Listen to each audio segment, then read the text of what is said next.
Hola, ¿qué tal, gente? ¿Cómo estáis? Personas que filosofáis ahí al otro lado de la pantalla. Espero que bien. Bienvenidas, bienvenidos de nuevo a un nuevo remanso de la filosofía. Podéis empezar a remansaros, a relajaros un poco. Aunque el tema de hoy es durillo, como habréis visto en el título, os quiero hablar de autoridad, especialmente de autoridad interna, pero antes pasaremos por otros temas. Me gustaría antes hablar de autoridad y autoritarismo. Y esto ya nos suena a otra cosa, seguramente, ¿no? Ya nos suena a algo que tiene un poquito más que ver, tal vez, con lo que llamamos política. Siempre les hablo a mis alumnos en los grados de educación, primeros cursos de los grados en carreras dedicadas a la educación en la universidad, de este tema, porque tenemos una asignatura que habla de política. Pero me gusta mucho hacer esta asignatura porque en ella podemos ver, y de hecho tocamos el tema, que la política no es un ámbito cerrado de la vida. De hecho, no hay ningún ámbito cerrado en la vida. Sí que es verdad que la política levanta pasiones, que nos hace que nos pongamos muy tensos, nos hace que nos pongamos muy a la defensiva, ¿no? Respecto de aquellos que no son de nuestro mismo color o grupo. Pero me gusta hacer esta asignatura porque intento transmitir a los alumnos y las alumnas que en realidad todo está relacionado con todo. Fijaros, y no solo la política, evidentemente, que es un ámbito concreto de la vida, sino todos los demás ámbitos, ¿no? Pero si nos ponemos ahí, miremos un poco más allá del ámbito que normalmente relacionamos con la política, que puede ser mi casa, mi tribu, mis valores, mi color, mi partido, mi nación. Miremos un poquito más allá. ¿Y qué nos encontramos cuando miramos un poquito más allá? ¿Qué me encuentro cuando miro fuera de todo esto? Veo el cielo, veo la tierra y veo que de alguna manera estoy relacionado con ese cielo y con esa tierra. Veo que de alguna manera soy ese pájaro, o soy ese árbol, o soy aquella estrella que brilla a miles de millones de kilómetros, o como mínimo ya podemos hoy en día empezar a darnos cuenta de que todo eso no está ahí para que nosotros lo contemplemos. Ahora bien, los condicionantes culturales de nuestra civilización nos han dicho que sí. Y en la escuela normalmente, aunque haya sido una escuela religiosa o una escuela más laica, a todos nos han acabado diciendo que de alguna manera los humanos y las humanas somos una especie de privilegiados dentro del entorno natural. Que sí, que pertenecemos a la naturaleza, que hay una parte nuestra que es animal, todo ese rollo. Y unos dicen que es mala, otros dicen que es lo que es. Pero de alguna manera todos nos dicen que somos o elegidos de algún dios o la parte más perfecta de la evolución. Claro, yo no sé si tenemos alguna misión que cumplir aquí como humanos y como humanas, pero creo que sí que podemos intentar como mínimo comprender quiénes somos, comprender cómo somos, cómo nos hemos hecho nosotros mismos y cómo nos ha hecho la naturaleza y cómo podemos tener una vida bien vivida, una vida bien vivida. Para mí de eso se trata el filosofar y eso es lo que intento transmitir a mis alumnos, a mis alumnas de la universidad. Así que sí, yo veo que todo se relaciona con todo. Todo se toca, todo vibra junto, por decir así. Todo respira junto, que decía Plotino, el filósofo neoplatónico, ¿no? Todo filosofa junto, podríamos decir aquí. Y esta asignatura que doy a mis alumnos y en la que se trata sobre todo de hablar de política y de nuestra cultura común occidental, a mí me sirve para hablarles de todo esto. Pero realmente, para lo que realmente me sirve, es para escucharles. Y aquí entramos muy bien en materia, aunque no lo parezca. Me sirve para escucharles, para que ellas y ellos sean los que hablen, los que se expresen al fin y al cabo. Tienen tantísima vida dentro. Y especialmente que sean ellos y ellas los que vayan construyendo su propio conocimiento, construyendo su propia experiencia de la vida. Eso es lo que yo entiendo por filosofar o por acompañar en el largo camino de filosofar, ¿no? Claro que, evidentemente, hay que explicarles cosas, ¿no? A los jóvenes siempre, los adultos siempre tenemos muchas ganas de explicarles cosas a los jóvenes, y no digo que esté mal, está bien, hay que tener un temario, ¿no? Por decir así. Pero al fin y al cabo, son ellos los que tienen que acabar construyendo su propia vida. Y creo que ya les hemos metido demasiada información en la cabeza y que ya está bien de información. Fijaros, es como en esta anécdota, aquella anécdota famosa en algunos textos de filosofía oriental, o que hablan de la filosofía oriental. Una anécdota en la que un occidental se fue a ver una vez a un maestro zen y llegó allí al comedor de su casa, o no sé dónde, ¿no? Pero comedor, o en el templo, una habitación. Y el occidental se sentó allí y empezó a explicarle cosas al maestro. Que si he venido por esto, verá usted, maestro, si es que yo soy tal, si es que quiero tal, si es que espero tal cosa de usted, y esto y lo otro. Y mientras tanto, el maestro lo miraba con una leve sonrisa en los labios. Mientras el occidental seguía hablando, al final el maestro se levantó, cogió una jarra de agua que había encima de la mesa y empezó a llenar un vaso. Y el occidental seguía hablando y seguía excusándose y seguía justificándose y explicando que si esto, que si lo otro, hasta que al final empezó a ver cómo el maestro llenaba todo el vaso y seguía llenándolo y llenándolo, y el agua se empezó a salir y empezó a correr por encima de la mesa y le cogían los pantalones, ¿no? Al occidental, y el occidental dijo: ¡Oh, maestro, el agua! Maestro, el agua, ¿no? Se asustó, ¿no? Y entonces el maestro le dijo, señalándole al vaso rebosante: así es como tú vienes. Así es como tú vienes. Primero vacía el vaso y luego vuelve. Primero vacía el vaso y luego vuelve. Y ya está, y no me cuentes tanta historia, ¿no? No me cuentes tu vida. Claro, a mí esta anécdota me evoca o me hace llegar un poco a la conclusión de que todo verdadero aprendizaje implica o presupone un desaprendizaje. Un desaprendizaje, un desaprender. Es decir, que tenemos que vaciar el vaso antes de volverlo a llenar. Tenemos que darnos cuenta de todo lo que ya no nos sirve para seguir creciendo y dejarlo ya de lado. Y nuestros alumnos hoy en día, yo al menos lo veo así, son vasos rebosantes. Están rebosando información, pero tienen muchas ganas de vivir. Y de hacer cosas y de decir cómo se sienten. Tienen ganas de vaciar el vaso, de expresarse y de desaprender cosas. Lo que pasa es que me da la impresión de que no les estamos escuchando mucho y de que les acusamos de cosas que no son ciertas. Y además de que no tenemos la costumbre de escucharlos, creo que como se merecen. Ellos, de verdad que ellos también no tienen la costumbre de ser escuchados ni de querer ser escuchados más que por sus iguales, ¿no? Ahí tenemos un problema generacional, me parece a mí. Pero esto me sirve a mí para entrar más profundamente en el tema que quiero entrar hoy. ¿Qué es eso que ya no necesitas en tu vida entonces, ¿no? El agua que tienes que vaciar. En el caso de mis alumnos serán unas cosas, ¿no? En el caso de los que estáis ahí, de las personas que estáis ahí filosofando, serán otras. Tal vez en el caso de cada persona sea una cosa distinta. Creo que tenemos muchas cosas en común, de todos modos. Puede ser desde la plantita que plantaste hace un año y que no hay manera de que crezca, por ejemplo. Bueno, ya está bien, ¿no? Puede ser hasta la ropa que llevas, o también pueden ser tus hábitos emocionales, por ejemplo.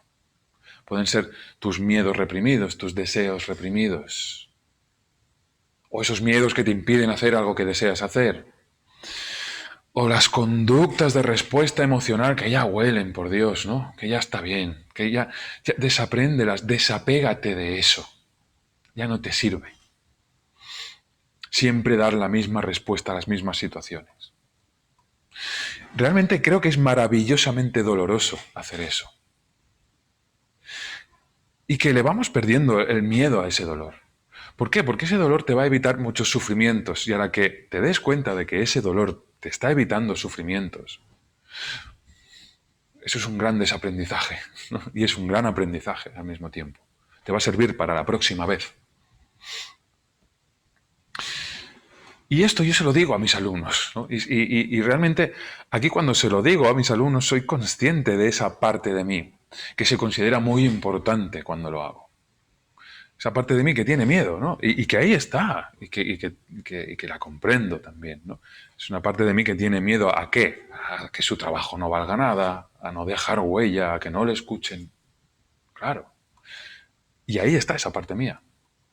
Y la comprendo y la escucho, es mi animalito asustado. Y está ahí porque tiene que estar. Y realmente cree que me protege. Pero creo que poco a poco, tanto ella como yo nos estamos dando cuenta de que cada día sirve de menos. Que cada día tiene menos sentido que esté ahí. Y sí, entonces yo les digo todo esto a mis alumnos, ¿no?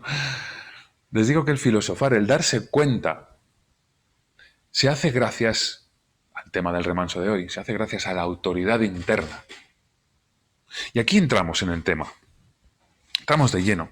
Y me gustaría diferenciar la autoridad del autoritarismo, porque también lo hago en clase y me sirve de mucho esta diferenciación. Fijaros, ¿qué es la autoridad?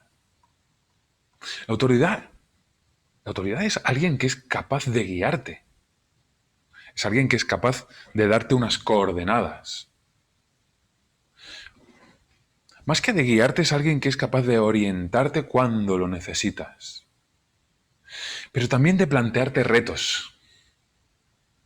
Plantearte retos. O de darte un mapa de lo que ella o él cree que es la realidad.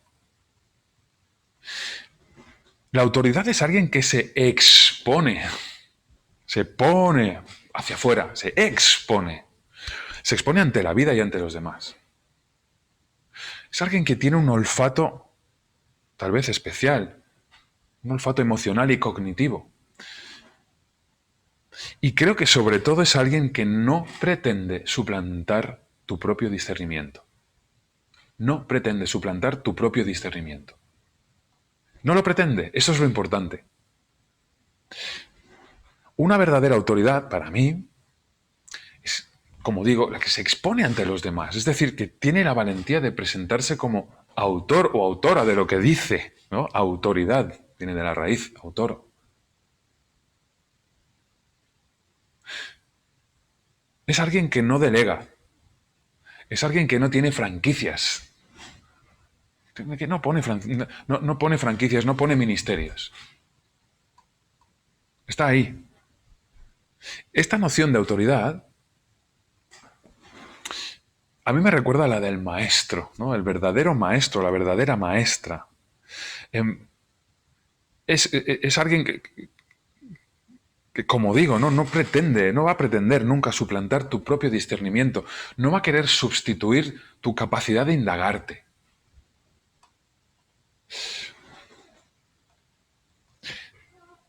La autoridad es alguien que no te va a decir quién eres.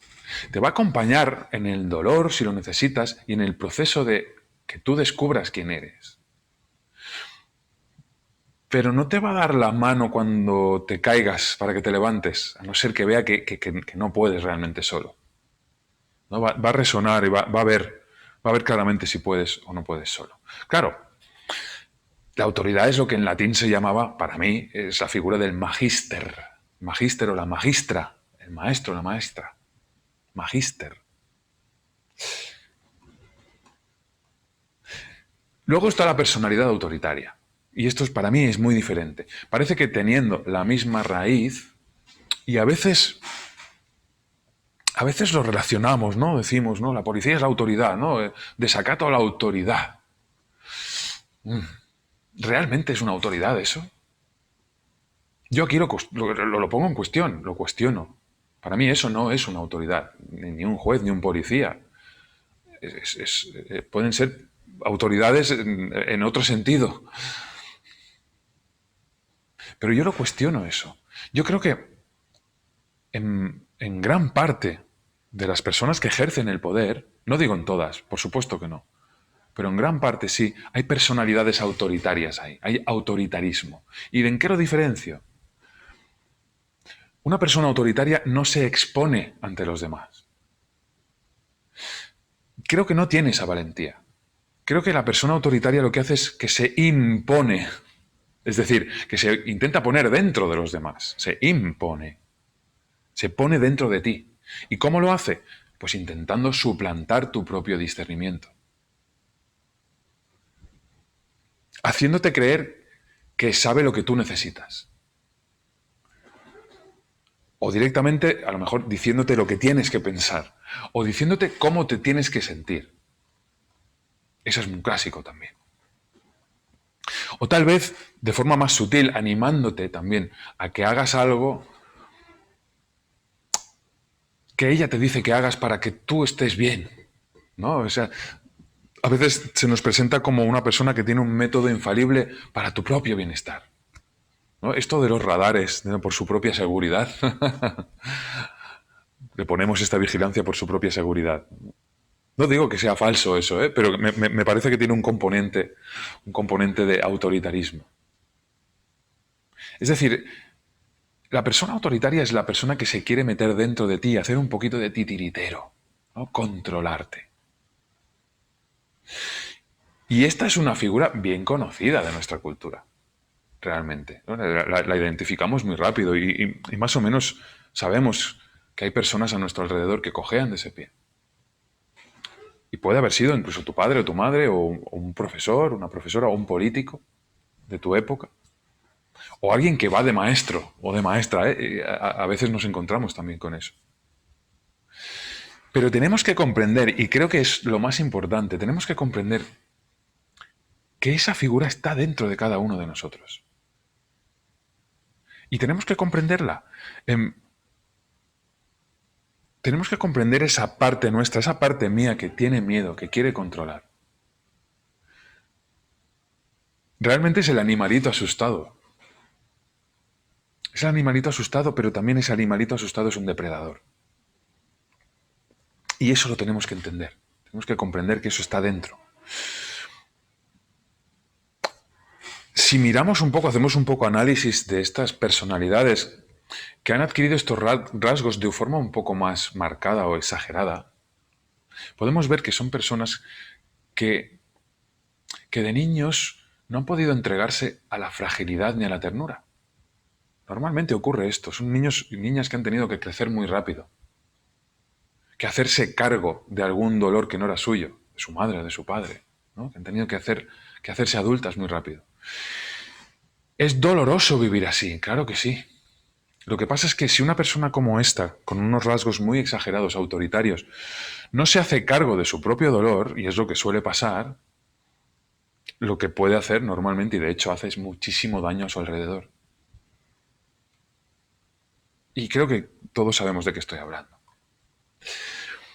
Para comparar con la figura del magister antiguo, tenemos que antiguamente también estaba la figura del minister, ¿no? Que por comparación con el magister, que quiere decir grande, es mini, es pequeño, el pequeñito, ¿no? El minister es el pequeño. Es quien se ocupaba de las cosas o de cosas menos importantes que el magister. Claro.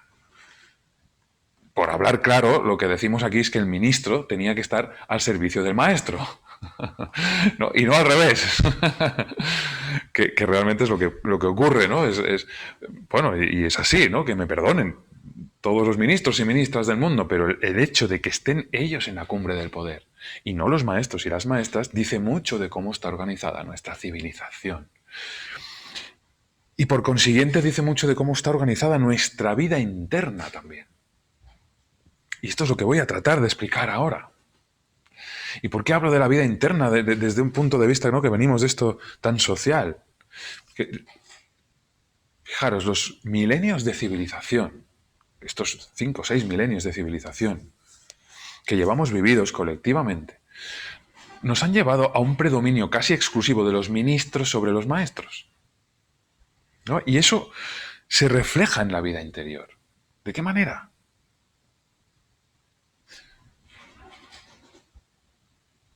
Fijaros, ¿a quién le hacemos caso en nuestra vida interior normalmente? Le solemos hacer mucho más caso a nuestro juez interior. ¿Y qué es el juez interior? Es esa parte mía que tiene miedo. Tiene miedo y me manda a hacer cosas que no quiero hacer, que no deseo hacer. Es la parte de mí que ha sido implantada autoritariamente. y que no solo me manda, sino que me juzga por ser como soy.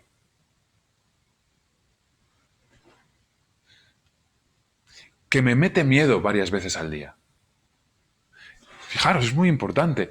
Esto, ¿cómo podemos detectarlo? ¿No? Pues en nuestro diálogo interno. Y lo hemos dicho en otro vídeo de este canal. Os lo paso por aquí. Allí profundizamos un poquito más en esto. Pero ahí hablábamos de cómo nuestro diálogo interno, que es el lugar donde encontramos a nuestro juez interno, tiene un origen muy antiguo. ¿Con qué coincide? Precisamente con los albores de la civilización.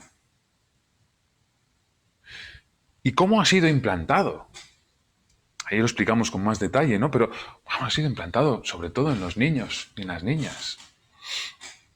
Claudio Naranjo siempre dice que el patriarcado es algo que no fue solo un dominio del hombre sobre la mujer, sino del macho también sobre los infants, sobre los pequeños, sobre las pequeñas, sobre los niños, sobre la infancia.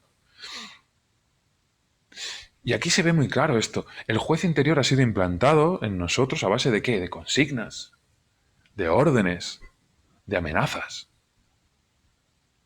Amenazas de dejar de formar parte del grupo. Por lo tanto, es el responsable del control social, realmente. Realmente no podríamos poner a un funcionario con un látigo detrás de cada persona. Claro, ¿no? De alguna manera había que poner al jefe dentro de cada uno de nosotros. Y ahora podemos decir, hombre, pero es que hacen falta normas. Claro que sí. Pero es que no estamos hablando de regulación social. Aquí ya no se trata de regulación social. Cualquier organización colectiva necesita una regulación, necesita unas normas y que sean respetadas. Pero el juez interior, y buena parte, diría yo, del diálogo interno, no es una instancia reguladora, es una instancia represora. Por tanto, aquí podemos ver la diferenciación entre regulación y represión. En nuestra civilización hemos priorizado la represión por encima de la regulación. Y esto es así, no estamos juzgando esto. Ha pasado así. Y el juez interior es la represión interna. Y por lo tanto, sí, es algo que de alguna forma regula mi carácter, pero que, sobre todo, es el responsable de producir las heridas de mi infancia, las heridas de mi carácter. Porque es esa instancia psíquica que te dice, no eres como deberías ser. Esfuérzate para ser como nosotros queremos que seas. No eres como deberías ser. Claro, esto produce mucho dolor, produce todo el dolor que todavía arrastro realmente. Dolor que todavía arrastro hoy en día, ¿no? ¿Por qué? Por no haber sido querido y amado por el solo hecho de existir. Es eso que nos dice la cultura, ¿no? Tienes que ganarte el cariño de los demás. Por el solo hecho de existir, no mereces. Claro. Entonces, este implante cultural, lo que llamamos el juez interior, que también soy yo, ojo, me va obligando a convertirme en algo que no soy. Y me va obligando a pagar un tributo. Es como una hacienda, realmente. ¿No? Me va obligando a pagar un tributo. Tributo por sentir que pertenezco a una tribu, a un colectivo, a una cultura. Vale. Pues bien. Para mí, filosofar es darse cuenta de todo esto. Del daño que me han hecho, pero del daño que yo he hecho también. Ojo, una cosa va con la otra. Y del daño que hemos hecho a nivel colectivo. A otros humanos, a otras comunidades, a otros seres, a la naturaleza, digamos. Al entorno. Darme cuenta de cómo mi vida ha sido configurada por un montón de creencias. Y son un montón de creencias que se han quedado ahí de forma latente en mi inconsciente. ¿Y en qué forma tienen esas creencias? Esto lo hemos dicho en un vídeo, Pasiones y Creencias. También os lo pongo por aquí arriba si queréis profundizar. ¿Cómo son esas creencias? Surgen, a veces ni surgen. Surgen en el autoconocimiento, pero a veces se quedan latentes, ni las vemos. Y son creencias del tipo que son pequeños enunciados, generalizaciones, posicionamientos ante la vida, perspectivas vitales, existenciales, que ni siquiera advertimos. Y que no las advierto, pero las arrastro en mis relaciones, especialmente en las íntimas, pero también en las colectivas. Son enunciados del tipo, y los pongo entre comillas, no se puede confiar en la vida o en los demás.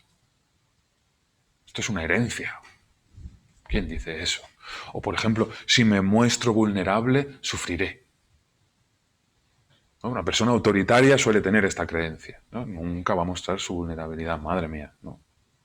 Siempre va a ser una persona que va a tender a confrontar, a vengarse de algo, a vengarse de aquella ofensa que recibió en la infancia. O, por ejemplo, solo me cuidan si me muestro débil. Solo me cuidan si me muestro débil. Tenderá a ser una persona que se victimiza para todo, para que la cuiden, para que la miren, para que le ayuden. Y nunca se levantará sola. El cariño hay que ganárselo. Esto es un clásico, esto nos lo han dicho a todos. O yo sé lo que los demás necesitan. También configura un carácter esto. ¿Cuánto miedo hay ahí detrás? Una persona que siempre está dando consejos a los demás y es una gran ayudadora. Yo sé lo que los demás necesitan.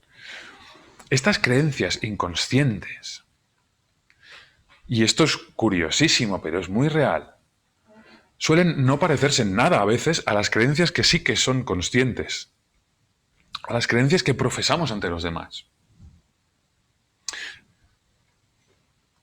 Para mí el mejor ejemplo de esto, cada cual que lo vivirá a su manera, ¿no? Pero para mí el mejor ejemplo de esto es que puedo ser muy revolucionario en mis creencias conscientes, pero luego, sin embargo, en mis relaciones íntimas, soy muy conservador y soy incluso un opresor o un maltratador. ¿No? Pero yo soy muy revolucionario de cara a la galería. Ni me doy cuenta luego de lo que estoy haciendo con mi pareja, por ejemplo.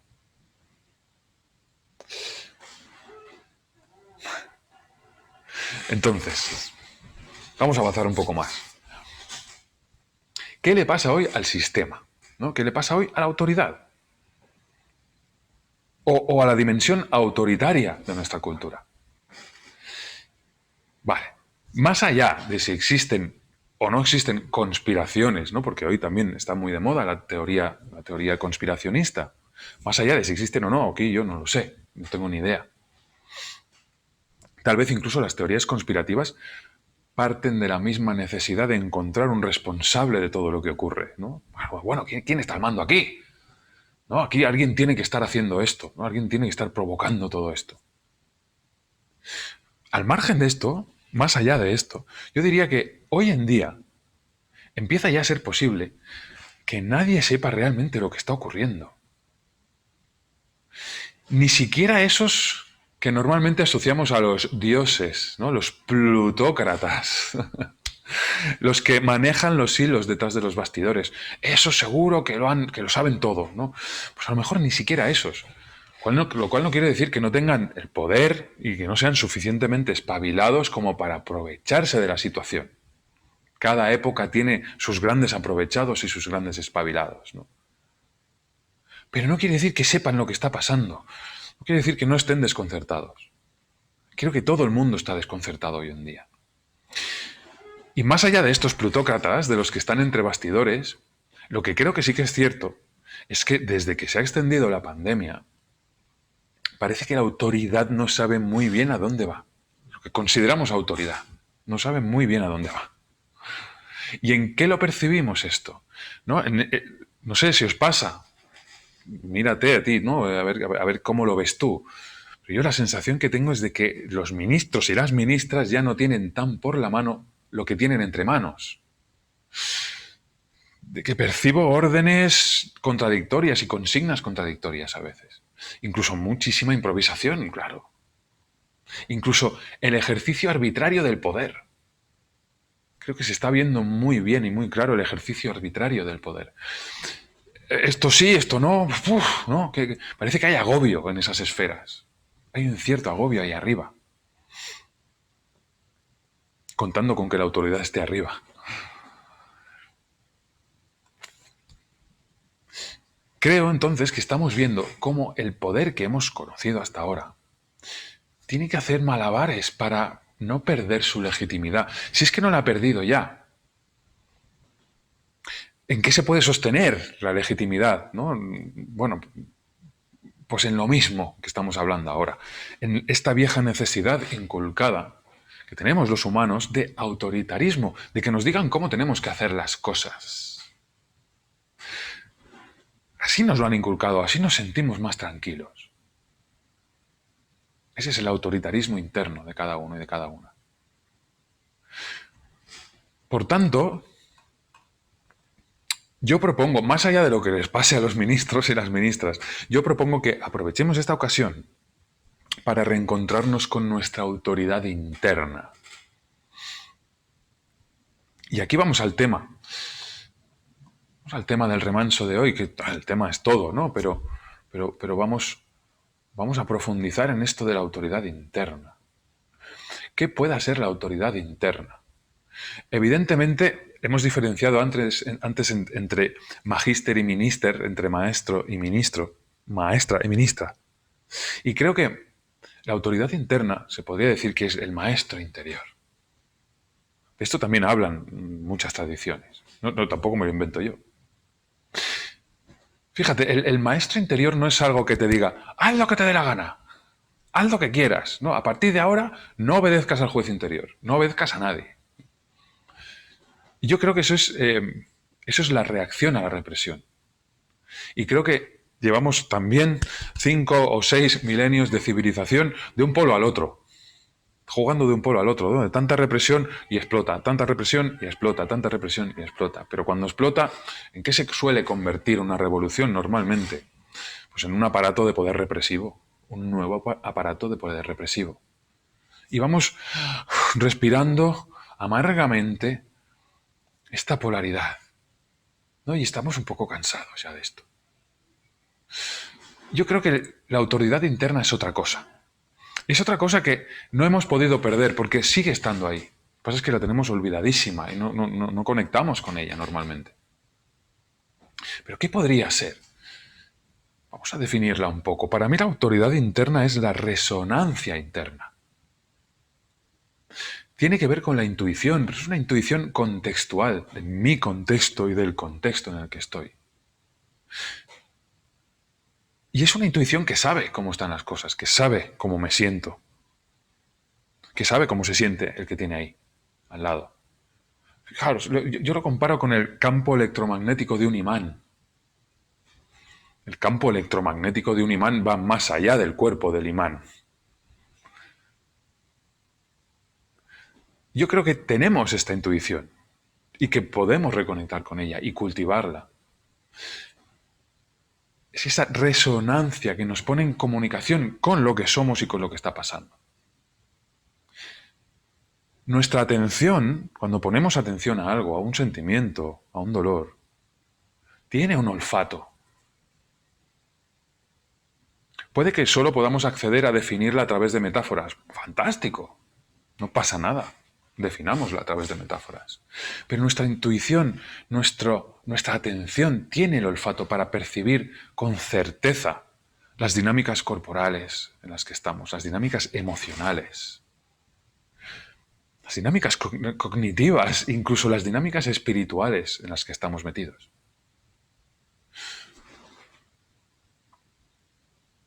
Y creo que, en el fondo, la autoridad interna es nuestro discernimiento.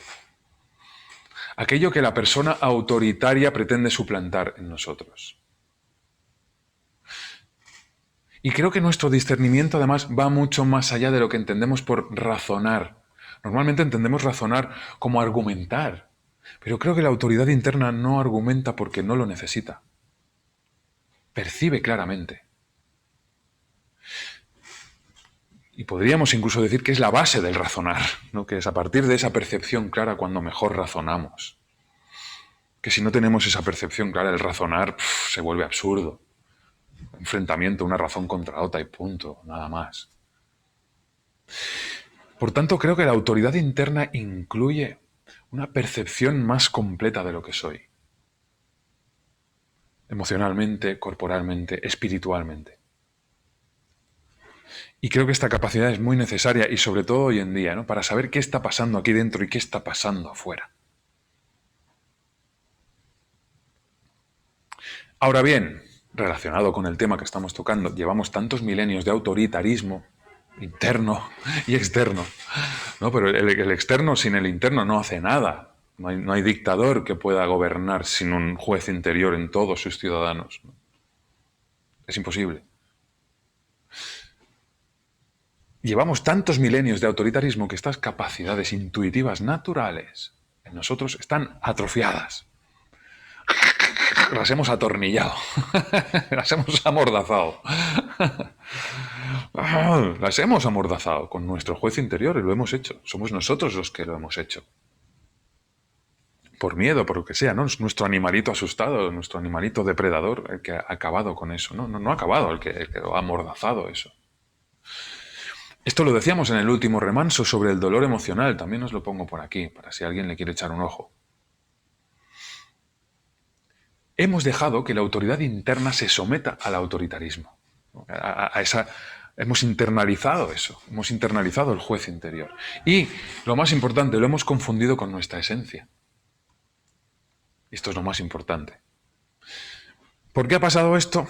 Lo estamos diciendo todo el rato, pero veámoslo desde otro punto de vista, ¿no? ¿Qué entendemos por educación?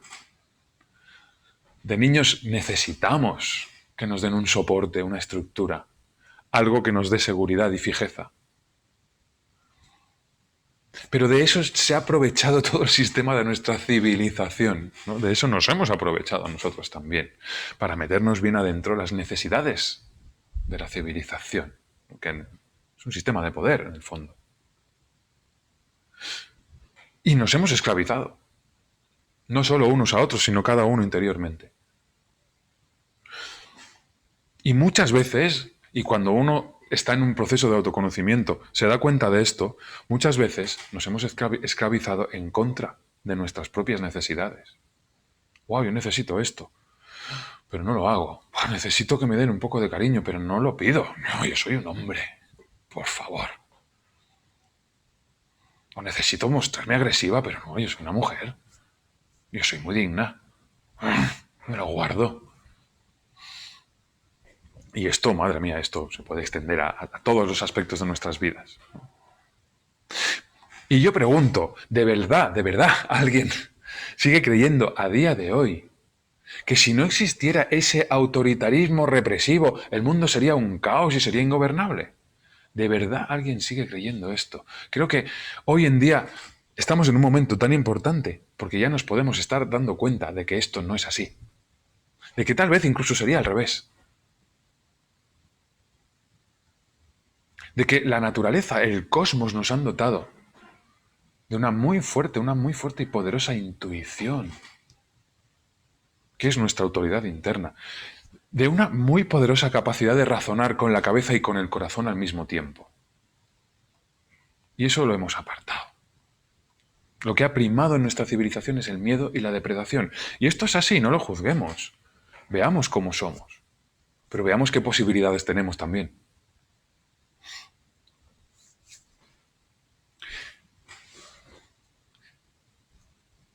Y yo creo que hoy en día nos podemos empezar a hacer cargo ya.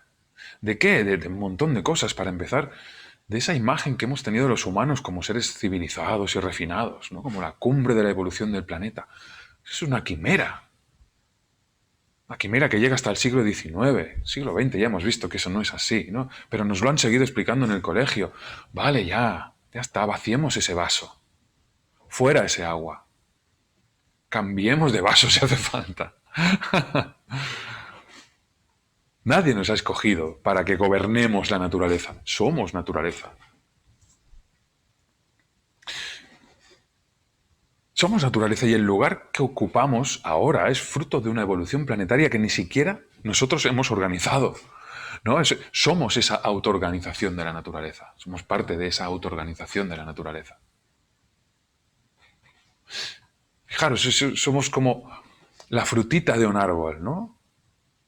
Es una frutita de la evolución. A veces es dulcísima, a veces es muy bella y a veces es muy amarga y muy asquerosa. Así somos, realmente. Y también nos tenemos que hacer cargo de otra cosa. No solo de esa imagen, nos tenemos que hacer cargo de todo el dolor que nos hemos provocado mutuamente y que hemos provocado a nuestros semejantes. Y que nos hemos provocado a nosotros mismos, ¿no? A nuestro entorno también. Y ese es el primer paso, es el primer e ineludible paso, yo creo, para empezar a poder retirar el autoritarismo de nuestras vidas, ¿no? Y a convertirnos en nuestra propia autoridad, personal y colectiva.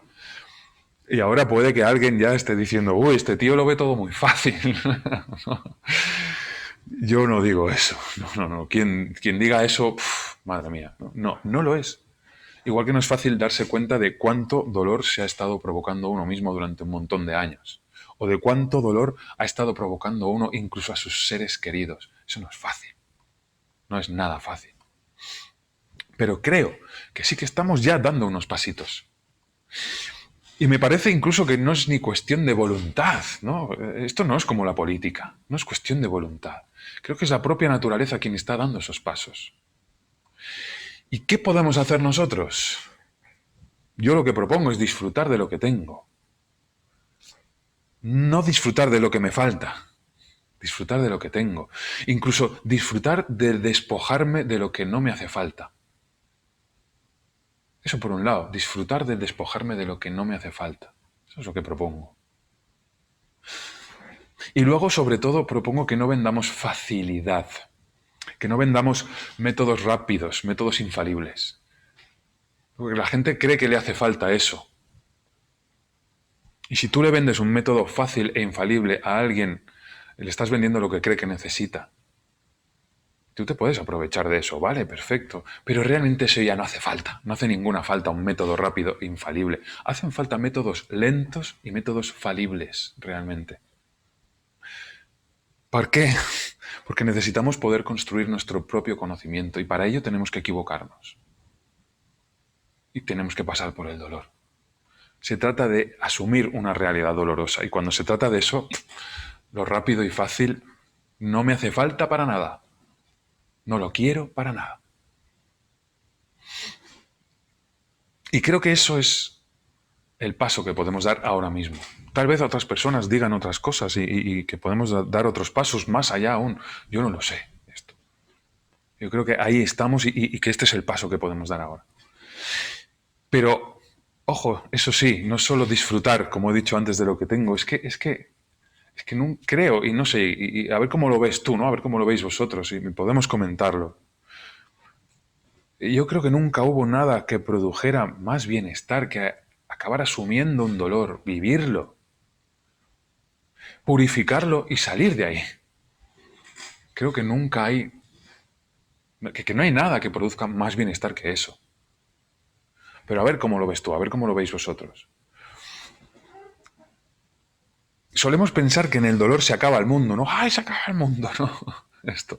Es que yo lo que veo es que en el dolor no se acaba el mundo, es precisamente ahí en el dolor donde empieza un mundo nuevo. ¿Por qué? Pues lo hemos dicho antes, ¿no? Hay dolores que evitan muchos sufrimientos. Y al empezar a darte cuenta de esto, la cosa empieza a encaminarse de otra manera. La rueda se empieza a engrasar de otra manera y hay otro camino por ahí, distinto al que has vivido hasta ese momento. Muy bien. ¿Qué sientes tú? No, la pregunta es esa ahora mismo. Puedes llevarte esta pregunta durante unos días, sin un gran ánimo de darle una respuesta definitiva. ¿Cómo ves tú todo esto? ¿No? ¿Quieres compartirlo? Te invito a que lo hagas también. Nos puedes escribir, nos podemos conversar, podemos montar un grupo, podemos montar una formación. Espero que os haya gustado, espero que os haya servido. Nos vemos en el próximo remanso. Recordad que me podéis escribir, hacer los comentarios que queráis aquí, suscribiros al canal, suscribiros al newsletter de la web, lo que os apetezca. Muy bien, hasta la próxima, que vaya muy bien. Chao.